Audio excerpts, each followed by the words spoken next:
He was the kind of guy that could melt into a crowd like he was an extra, like he wasn't part of life at all.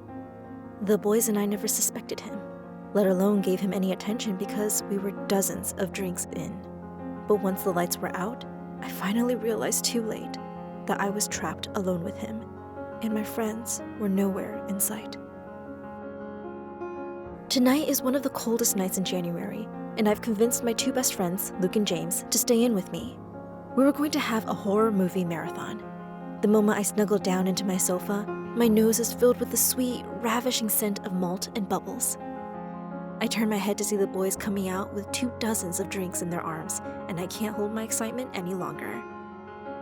Along with the smell of burning wood and butter popcorn, everything is just perfect.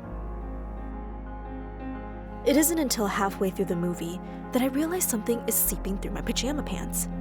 My eyes widen in shock at this familiar sensation, and I bounce off the sofa as quickly as I can. Luke and James both look at me with curious eyes as my cheeks flamed up in embarrassment. "I think my period came. I'll be back," I blabber out before sprinting into my bathroom. My guess is right. I open my cupboard to an empty tampon box. Darn it! As if my night wasn't already ruined, now I am stuck inside my bathroom with a damp bottom. Great. I pull my hair in exasperation, and I know I have no choice but to ask the boys for their help. Eventually, they call Max, a friend of theirs who happened to live nearby and was kind enough to buy some for me. I sigh in relief and snuggle back into my sofa with a big towel underneath me. My friends and I look at each other and burst out in fits of giggles. The embarrassing moment was long forgotten as we continue to take big, messy slurps of our drinks. When Max finally arrives, he greets me with a laugh that comes out as a frosted cloud. I invite him inside to chat with the boys while I go up to change. When I come back down, Luke and James are joking around as usual, while Max is sitting by himself at the corner. Max does not seem like he wants to leave. None of us wants him to drive back under this icy cold weather anyways. When we finish our second movie, the boys begin to prepare more drinks while Max is still sitting at the corner by himself. I thought he is just a reserved person, but things started to seem eerie when I catch him staring at me while I'm goofing around. Perhaps I'm buzzed, but the way he looks at me is definitely different, in a bad way. It was like he's doing so much more than just taking in my form as the others do.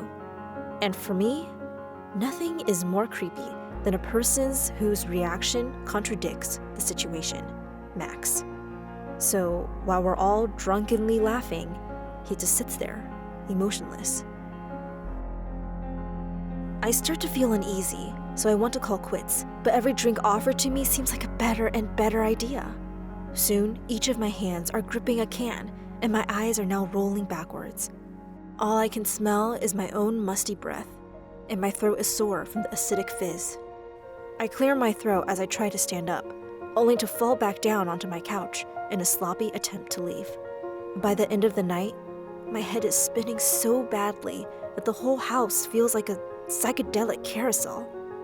Luke is rambling gibberish, while James' heavy breathing seems like he is ready to go at any moment. Max, however, is completely sober.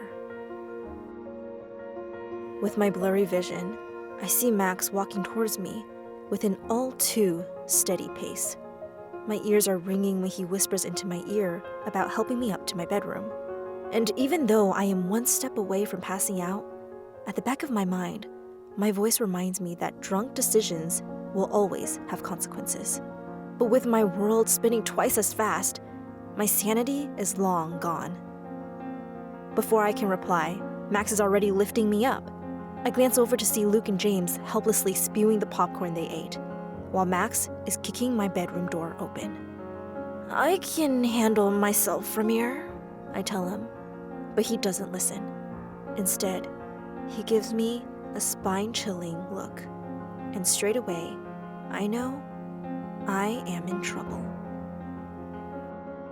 My survival instincts kick in too late.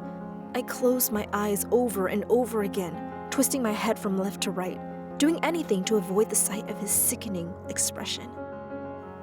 My body trembles uncontrollably with the mingle of panic and nauseousness. When he finally finishes, he runs away without a word or a glance. leaving me behind in a state of shock and soreness. It was only fragments of memory that I can recall, but there is one thing that I am sure of. My tampon is still inside of me. It takes me 2 days to get it out, and the bacteria that has built up gave me a toxic shock. After that horrifying incident, physically and mentally, I am at my lowest. So I begin to turn away from my 2 best friends. I would lock myself inside my bathroom, scrubbing my body until it is flushing red and raw.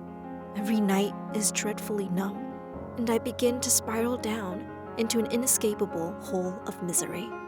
After a week, Luke and James eventually set me down. I tried to lie, but they know Max did more than just putting me to bed. And by this point, they are shaking with anger as I bite my lip to stop myself from breaking down. Max is still nowhere to be found. It took months for me to finally stop the habit of locking myself inside my bathroom. And even though I have to occasionally rely on antidepressants, I am just thankful for my 2 best friends for never leaving my side. It is a long, painful journey, but I've learned to forgive myself. What I was doing doesn't matter. What I was wearing doesn't matter. All that matters is that I did not consent. No means no. In no world is it my fault for his actions. Actions that I never asked for. I know that, and I hope you do too now.